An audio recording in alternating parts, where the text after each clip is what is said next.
we'll start with Marcus, go to David. Marcus. Hey, Coach, going back to the last play in the regulation. Yep. Did you want to have a ball screen action? Were you influenced that the last time you had that middle ball screen, they blitzed it and it was a turnover into a No, dunk? so we talked about that. We said, if they score, you know what I mean? Did I think he was going to do that against our man-to-man switching and we're late on the switch? No. I said, I'm not going to. We have 2 timeouts. Only use it if they press us, but if not, let's go. Let's get you in a slot. If there's a naked screen, use it. If not, let's try to get to the basket, create something from there. That was strategically done. Very rare in those situations do you want to play against a set defense. They made a decent play, put 2 on the ball, and that's how we ended up with not having a shot at that regulation. And then, just a couple days later, have you watched the inning of that again, and did you still feel the same way? I did. I probably would have done something different defensively, side out. That'll probably be the only Monday morning quarterback thing I would change. The kid made a tough shot. I keep going back and over with the rules committee when one board has 0.1 on and the other one has 0. How do you pick which one is right other than stay with the call that's on the floor? So one board had 0.1 with the red light on, the other one had 0.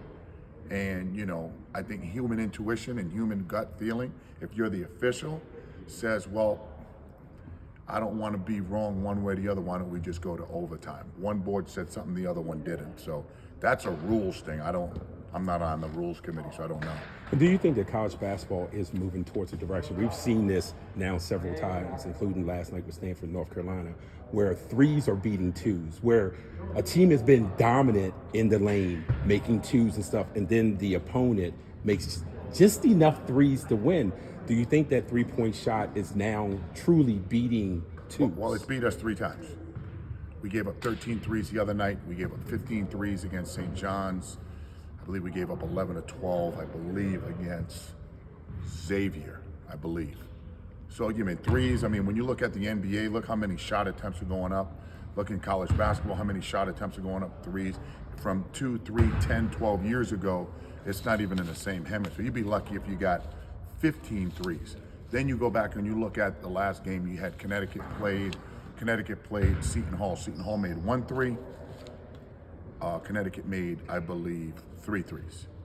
You know what I mean? So, and that game came right down to a 1-2 possession game. So threes are definitely, controlling all of basketball, not just college, but I think the entire landscape, including AAU and high school. Biggest challenge moving past the other night's tough loss, one that was almost won in regulation. What gives you cause for confidence that you guys will be able to flush the other night's game? What gives me confidence on the whole, when you look at our 6 games, obviously losing our last 5, is we're finding a way to beat ourselves. We're controlling a lot of the game. We're right there with the 4-minute timeout.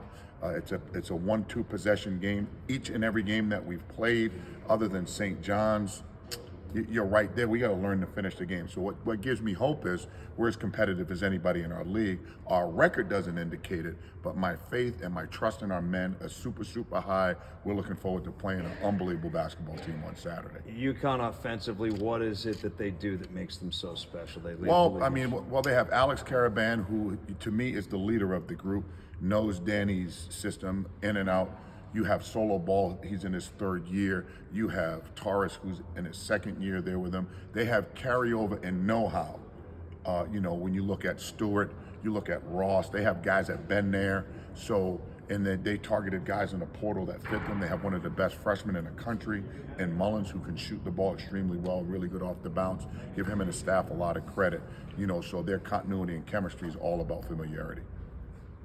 And you talk about late game situations. You guys haven't been good. How do you work on something like that to get better when it's just not going through games? Can you do that in practice? You can. We work on late game situations, and we work on the last 4 minutes, last minute. We have our late game execution parts of practice. At the end of the day, no matter how much you practice it, you still got to execute it when it's game time, right? And we haven't been good at that. And hopefully, as these games come on, we're able to do it and move forward with it. But it's definitely something we got to concentrate on. You've been doing this a long time. Season like this one where you have the really great start and then kind of a lull, you're trying to get the plane back going up again. Is there a season you can draw back on to kind of think and lessons learned to kind of help get this one righted again? Yeah, I mean, I've had a couple of them here where we didn't start the way we wanted to start in the past, and I've shared that with the group. The one thing we have to do is continue to trust one another. You know, continue to fight, continue to battle, stay positive with one another. The results are not what we want them to be, not what our fans want them to be, our students, whatever. At the end of the day, there's still a lot of basketball left to be played. Have some faith. The gauntlet is upon us. That's why we signed up for the Big East, and it is what it is, man. We'll get better with it. I'm not going to put my head down. I'm not going to be negative. There's no finger pointing.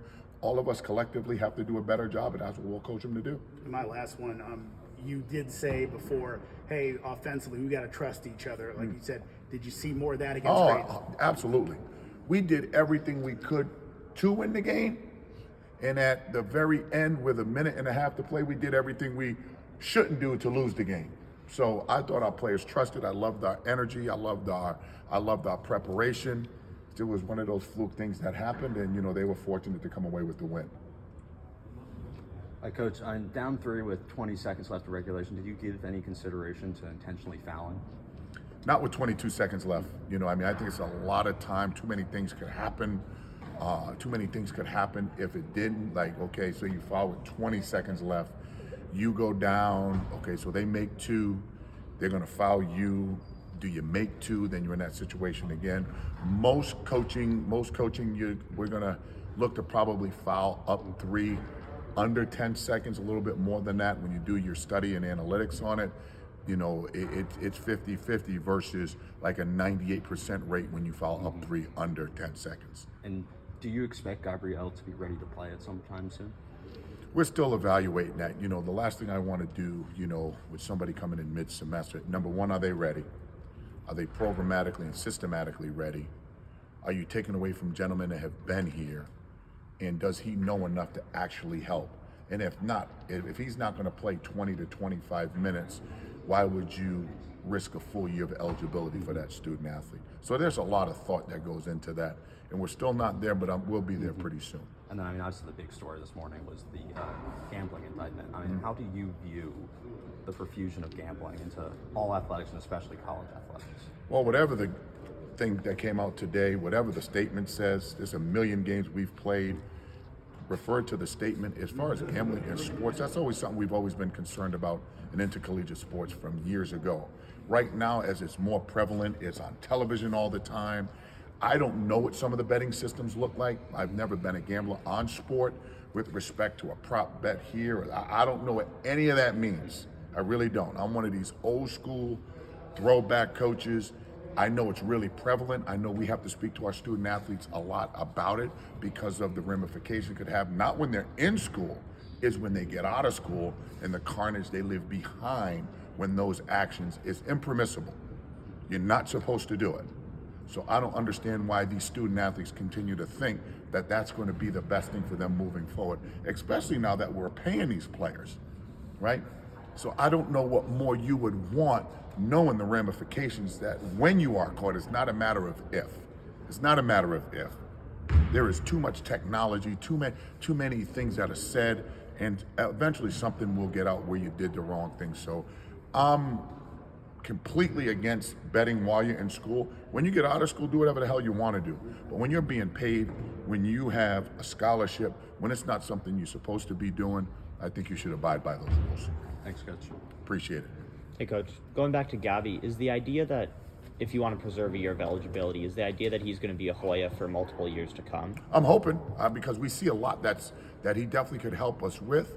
As the coach, you're evaluating how much though, and is it going to cost him? Will it help us? We're not taking him off the plane and putting him out there for 25, 30 minutes.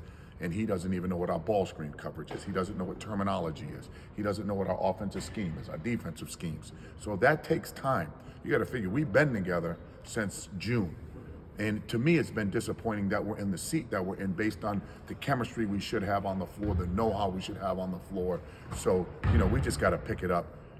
We got to pick it up from the win-loss situation. But with Gab, I don't know, man. That's a tough call. Very, very tough call. And going back to the Creighton game, how do you manage the emotions, both yours and the players in the locker room after the Langston Love? There's buzzer nothing beater? like open, honest, and direct. When you speak with your men, when you speak with your team, talk about the things that didn't work. I thought our effort, our concentration, our toughness, dealing with that environment that was it. I think we did all the right things. We just didn't win the game, you know? So anytime you deal with your team, I think transparency, open, honest, and direct is the best thing to do. You're not coddling them. You're not screaming at them. Because at the point in time, let's face it, we've lost 3, 4, 5 in a row. You got to pick your guys up, right? You got to pick your guys up. And I thought we gave a winning effort. And as a coach, that's all you can ask for. You know, could we make better plays somewhere else along the game? Absolutely. But you can't compound the loss with being ultra negative. Can't do it. It's not what I believe in. Thanks, Coach. Coach, Langston was able to play 36 minutes for you in the Creighton game. This is the most minutes he's played all season. Probably in his career. Probably in his career. Yep. What did that performance mean to you, kind of in the faith and confidence you have for him moving forward, being able to start games, being able to defend really well and put together a solid game? Showed a lot of leadership. He showed a ton of leadership, you know, showed some toughness. You know, when speaking to him, this is the best his body has felt in 4 years, right? He's had so many different injuries, you know, season-ending injuries. He's had surgeries and, you know, 2 major surgeries over his career. So, you know, he gives us a lot of hope. You know, hopefully we can get Isaiah back into the mix here, who was out because he was really sick. You know, I thought that hurt us with our depth a little bit, with our length and athleticism. But I was really, really proud of the effort that he gave. And looking forward to UConn, sold out Capital One Arena. What does that mean for kind of DC basketball, kind of the energy you're hoping to get in the building supporting the Hoyas on Well, Saturday? hopefully the energy translates into a win. I mean, we got to do everything we can to get back on that winning side. We haven't won a Big East game since December 17th or 18th, whatever it was. You know, we need to feel that energy. We need to feel that pride of us, and hopefully the energy from that building and the excitement from the building could get us over the hump. You know what I mean? So I'm excited about that game on Saturday. Thanks, Coach. And Ron Bailey wanted to ask you, when the ball's getting stuck and you're not getting the ball movement that you would like to have, is there a number of passes or something that you want to see specifically that kind of breaks them out of that? So we strategically been looking at when the ball sticks and who it's sticking with. So we've discussed that. You know, again, we can play through our 5, we can play through our 4-man. We don't always have to play through our guards. And I thought we did that the other day. I thought the ball moved. I thought we had high percentage shots. I thought we had open shots. And I think that's why the rhythm of the game was so important, right? And I thought that's how we controlled the game, while having body movement and ball movement. So when that thing sticks, you may hear a buzzer go off as the season goes on, right? If the ball's sticking, you're sitting. Thank you, everyone. Appreciate you.